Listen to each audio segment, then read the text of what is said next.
победы.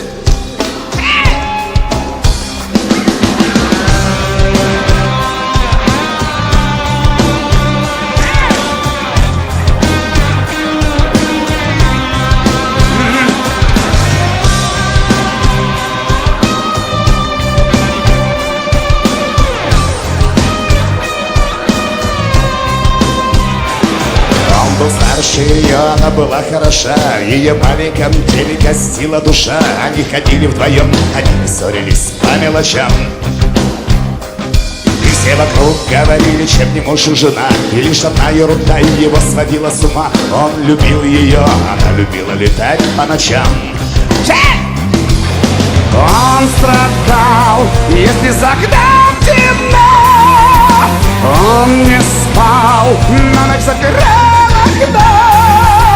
Он рыдал, пил на кухне горький чай.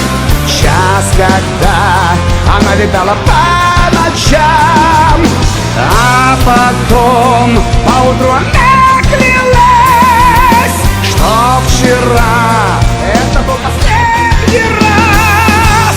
Он прощал, но ночью за окном темно, и она улетала все равно.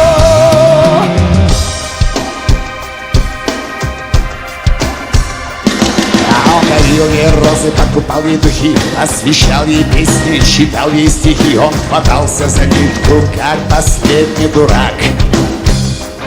Он боялся, что когда-нибудь под полной луной она забудет дорогу домой. И однажды ночью вышло именно так. Он страдал, если за окном темно. Он не спал, на ночь запирал окно. Он рыдал, пил на кухне горький чай. Час, когда она летала по ночам, а потом поутру она клялась, что вчера это был последний раз. Он прощал, но ночью за окном темно, и она улетала все равно.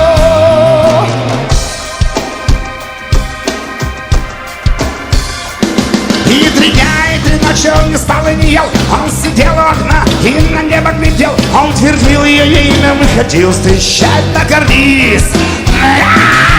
Когда прокатилась голубая луна, он шагнул из окна, как шагала она. Он взлетал, как взлетала она, но не вверх, а вниз.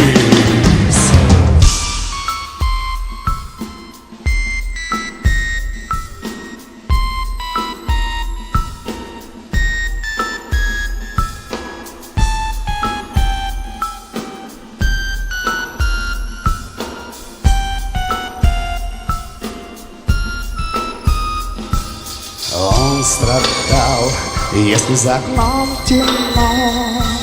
Он не спал, на ночь запирал окно. Он рыдал, пил на кухне горький чай. В час, когда она летала по ночам. По ночам.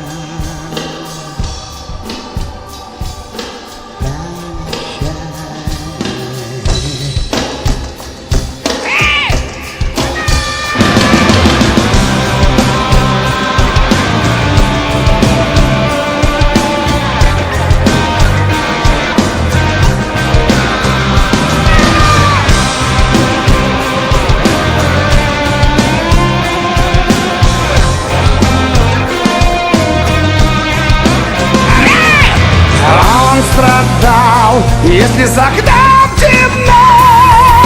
Он не спал, на ночь запирал окно. Он рыдал, пил на кухне горький чай. Час, когда она летала по ночам, а потом поутру она клялась, что вчера это был последний раз. Он прощал, но ночью за окном